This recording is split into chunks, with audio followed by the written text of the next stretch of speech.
नमस्ते, म फिजियोथेरापिस्ट अञ्जली चौधरी। आज हामी बसेर नै गर्न मिल्ने घाँटीको एक्सर्साइजहरू गर्छौँ।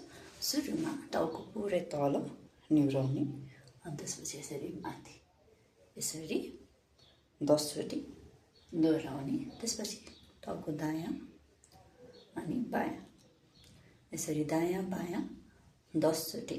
त्यसपछि टाउको पुरै घुमाउने, यसरी दायाँ र बायाँ।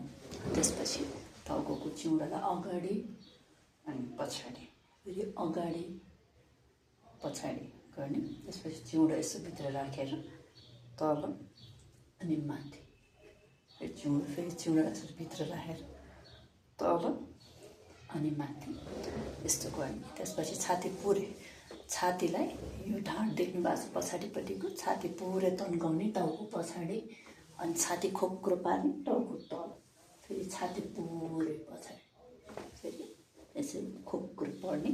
त्यसपछिबाट हात दुवै यसरी पछाडि राख्नु भएर हातलाई मजाले यसरी तन्काउने। अगाडिबाट यो हात यसरी देखिन्छ।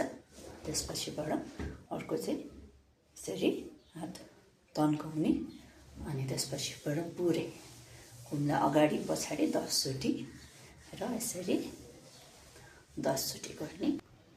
यो एक्सर्साइज दिनमा 2 देखि 3 चोटिसम्म गर्न मिल्छ। त्यही पनि तर तपाईँको घाँटीको दुखाइ अझै धेरै नै छ भने चाहिँ फिजियोथेरापिस्टको सल्लाह अनुसार मात्रै एक्सर्साइजहरू गर्नुहोला।